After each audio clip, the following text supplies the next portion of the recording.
कार्यक्रमाला मोठ्या गोष्टी आज अतिशय आनंदाची गोष्ट आहे की प्रधानमंत्री आवास योजनेच्या अंतर्गत यावर्षी आपल्याला केंद्र सरकारने 6.5 लाख घरं मंजूर केली होती. ते टार्गेट वाढवण्यात आलेलं आहे. अतिरिक्त 13 लाख घरं आपल्याला देण्यात आलेली आहेत.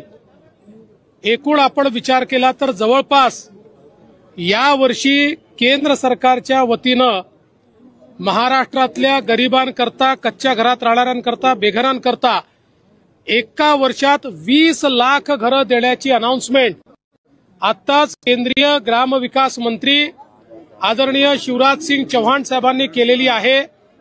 महाराष्ट्राला मोदी सरकारने दिलेली ही अत्यंत मोठी भेट आहे आणि देशाच्या इतिहासामध्ये कुठल्याच राज्याला आजपर्यंत एका दिवसात किंवा एका इतकी घरं मिळालेली नाहीत.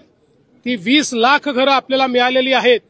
खरं म्हणजे आपल्या आवास प्लसमध्ये 26 लाख त्या ठिकाणी लोकांचं रजिस्ट्रेशन आहे. आता ही 20 लाख घरं मिळाल्यामुळे आता फार कमी आपल्याकडे त्या यादीतले बेघर लोक राहतील जे पुढच्या वर्षी आपण कंप्लीट करू शकू. त्याचसोबत एक अजून महत्वाची अनाउन्समेंट त्यांनी केली आहे की पूर्वी सर्वेक्षणामधले जे निकष होते ते निकष देखील आता त्या ठिकाणी डायल्यूट करण्यात आलेले आहेत. ज्यांची नावं सुटली होती आणि जे खरे बेघर आहेत, मग ते शेतकरी असो, महिला असो, अशा सगळ्यांना नव्या सर्वेक्षणामध्ये त्या ठिकाणी इन्क्लूड करण्यात येणार आहे. ती जी यादी बनेल त्या यादीतल्या लोकांनाही येत्या 5 वर्षामध्ये घरं द्यायची हा निर्णय माननीय मोदीजींनी केलेला आहे आणि तोच संकल्प आज शिवराज सिंग चौहान साहेबांनी या ठिकाणी सांगितला. मी महाराष्ट्राच्या वतीनं माननीय देशाचे प्रधानमंत्री मोदीजी आणि केंद्रीय ग्रामविकास मंत्री शिवराज सिंग चौहानजी या दोघांचेही मनापासून आभार मानतो की आज 20 लाख घरं त्यांनी महाराष्ट्राकरता दिली आहेत.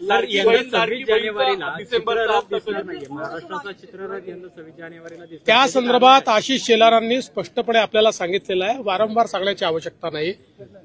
त्या ठिकाणी सगळ्या राज्यांचे चित्ररथ असतात. आपल्यालाही बोलवण्यात आलेलं आहे. मात्र त्यातले 15 चित्ररथ हे रस्त्यावर असतात. बाकी एका ठिकाणी लोकांकरता पाहण्याकरता ते ठेवले जातात. आलटून पालटून राज्यांना संधी मिळते. गेले 4 वर्ष आपल्याला संधी मिळाली होती, म्हणून यावर्षी आपल्याला संधी नाही आहे. मागच्या वर्षी मोठ्या 3 राज्यांना संधी नव्हती. त्यामुळे याच्यात काही वेगळं होत आहे किंवा महाराष्ट्राला डावललं जात आहे वगैरे असं काही नाही आहे. तथापि आम्ही पुन्हा एकदा विनंती करून बघणार आहोत की समजा अजून काही तुम्ही जर इन्क्लूड करणार असाल तर महाराष्ट्राचा करा, पण याच्यामध्ये हे रुटीन आहे, याच्यामध्ये कुठलंही वेगळेपण नाही. परभणीमध्ये राहुल गांधींनी टीका केली आहे तुमच्यावरतीच की तुम्ही मुख्यमंत्री आहात आणि कस्टोडियल डेथ ही गृहमंत्र्यांची जबाबदारी असते. त्या अर्थाने तुम्ही गृहमंत्री आणि मुख्यमंत्री दोघेही आहात. हे तुमच्याकडून झालेलं पाप आहे असं त्यांचं म्हणणं. पोलिसांच्या मारहाणीचा कस्टोडियल बघा, राहुल गांधी या ठिकाणी केवळ राजकीय हेतून आले होते. ही केवळ राजकीय भेट होती. लोकांमध्ये, जाती जातींमध्ये विद्वेष तयार करायचा एवढं एकमेव ध्येय त्यांचं आहे. तेच काम गेले अनेक वर्ष आता ते सातत्याने करतायत. त्यामुळे मला असं वाटतं की त्यांनी हे जे काही विद्वेषाचं त्यांचं काम आहे हे त्या ठिकाणी जाऊन पूर्ण केलेलं आहे. महाराष्ट्राचं सरकार संवेदनशील असल्यामुळेच या ठिकाणी या संपूर्ण प्रकरणाची आम्ही न्यायालयीन चौकशी ही घोषित केलेली आहे. न्यायालयीन चौकशीमध्ये या संदर्भातलं सगळं सत्य आणि तथ्य बाहेर येईल. काहीही लपवण्याचं कारण नाही आहे. आणि जर त्या चौकशीमध्ये कुठल्याही प्रकारे मारहाणीमध्ये किंवा अशा प्रकारच्या गोष्टींमुळे हा मृत्यू झालाय असं बाहेर आलं तर कोणालाही सोडलं जाणार नाही.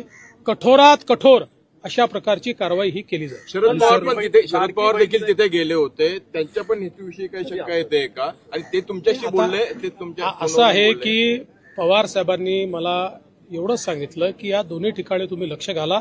मी त्यांना सांगितलं मी पूर्ण लक्ष घातलेलं आहे. चालू आहे कुठली रस्सीखेच पालकमंत्र्याबद्दल नाही. आता आमचे जे काही 3 पक्षाचे नेते आहेत ज्यांना आम्ही जबाबदारी दिलेली आहे ते एकत्रित बसतील, पुढच्या 2-3 दिवसात निर्णय करतील.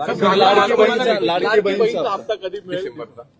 आता मला असं वाटतं या 7-8 दिवसात आम्ही तो हप्ता देऊन टाकू. पुढचा आणखी एक भुजबळ साहेबांचा महत्वाचा प्रश्न, ते सकाळी तुम्हाला भेटले आज येऊन, ते नाराज आहेत, ते भाजपमध्ये ते मला भेटले आणि भेटल्यानंतर भुजबळ साहेबांनी तुम्हाला ब्रीफ केलेलं आहे, आमची काय चर्चा झालेली आहे. वेगळ्याने ब्रीफ करायची आवश्यकता नाही. भुजबळ साहेब आमच्या महायुतीचे एक प्रमुख नेते आहेत आणि तिन्ही पक्ष, मग ते अर्थातच राष्ट्रवादीचे आहेत म्हणून तिथे त्यांचा सन्मान आहेच, पण आमच्या तिन्ही पक्षाच्या नेत्यांच्या मनात त्यांच्याबद्दल सन्मानाची भावना आहे. महायुतीच्या विजयामध्ये त्यांचा देखील एक महत्वाचा वाटा राहिलेला आहे आणि स्वतः अजितदादा देखील त्या ठिकाणी त्यांची चिंता करतात.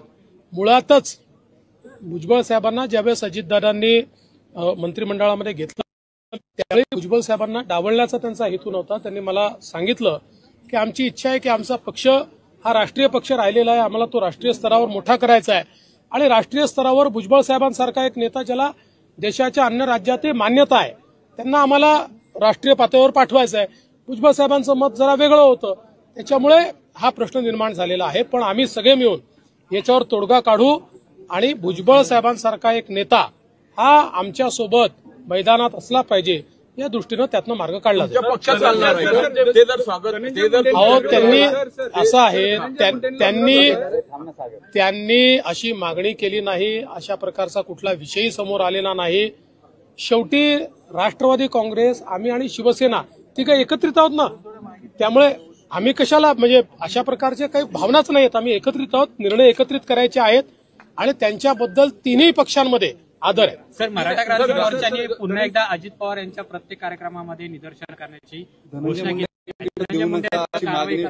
केली. मला असं वाटतं की या ठिकाणी आता बीडच्या चौकशी झालेली आहे, ती चौकशी दोन्ही प्रकाराने आपण करतो आहे आणि मी स्पष्टपणे सांगितलं आहे की चौकशीमध्ये कोणीही दोषी आढळला तरी त्याच्यावर कारवाई केली जाईल.